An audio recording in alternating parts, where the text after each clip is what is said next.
The 10 worst neighbors ever. The track next door. Anyone who had encountered a neighborhood speedster who feels the need to rev their engine as they drive through a quiet suburb can sympathize with the neighbors of Norfolk, England's Michael Carroll. A perfect storm of a neighbor from hell. Carroll was a 20-year-old convicted criminal who just happened to win over $14 million in the lottery, with which he elected to purchase a high-end estate. Carroll opted to enhance his mansion by adding an entire demolition derby racetrack in his yard, generating endless noise and dust. Beyond screeching engines and dust clouds, neighbors had to contend with the ongoing threat of potential fire hazards. The grave robber. Paul Douglas of Jacksonville, Florida had no friends or family to speak of, so it was ultimately left up to his neighbors to discover his lifeless body and notify the authorities when he died in his apartment in 2008. Neighbor Paula Ariel took care of the first part, but wasn't as prompt on the second. Upon finding Douglas's body, Ariel went on a days-long shopping spree, emptying his apartment and helping herself to credit cards and checkbooks. It was only when police found her driving around in Douglas's car that the jig was up and Ariel was arrested. She was charged with fraudulent use of personal identification information and burglary. Breaking Bad. Residents of a high-rise condo in the Liberty Village neighborhood of downtown Toronto were startled in late 2014 when a massive blast rocked the building. The force of the blast blew the door from the 6th-floor unit straight across the hall and into the nearby elevator shaft. In responding to the call about the explosion, police discovered a drug lab operating out of the unit and promptly arrested 36-year-old unit owner Andre Hagen on charges of possession for the purpose of trafficking. Hagen, who suffered minor injuries in the blast, had allegedly been producing crystal meth for widespread distribution.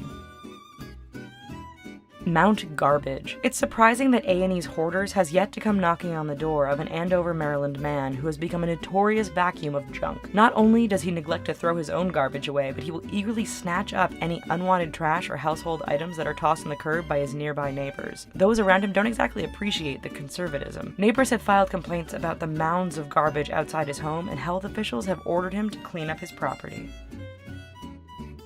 Bah humbug. Christmas can be a magical time of year for most families, but it carries a very different meaning for one Scrooge-like resident of Pennsylvania's Ross Township. Bill Ansell once boasted the most extravagant Christmas display on the block before neighbors complained about the distractingly bright lights. As an act of revenge against the complaints, Ansell went from shiny, conventional display to a disturbing macrame spectacle that includes a urinating Santa Claus, headless carolers, a hanged Mickey Mouse, and even insulting signs directed at his neighbors. Ansell adds to the disturbance by shining floodlights and using a sledgehammer in the middle of the night. Flip the wooden bird. There was nothing subtle about David Muscat's response to numerous neighbor complaints about his illegal removal of trees from his property. After prior confrontations which led to assaults by Muscat on his Australian neighbors, the then 47-year-old took things even further by erecting a 4-foot wooden sculpture depicting a raised middle finger. While Muscat may get points for creativity, the local Manningham Council wasn't laughing. They fined him over $10,000 for assault, the sculpture, and a noise complaint in addition to the illegal tree removal. Maiden blasting seniors. An elderly couple in Sweden decided to fight fire with fire in response to a late-night whistling sound coming from next door. An 81-year-old man and his 71-year-old wife responded to the nearby noise by blasting Iron Maiden's Afraid to Shoot Strangers through their speakers until as late as 4:00 a.m. Police responding to the call about the music found one speaker of the upstairs balcony and one in the basement, both of which were pointed directly at their neighbor's house. If their motivations weren't already clear, the husband later explained, "We wanted to give them a taste of their own medicine."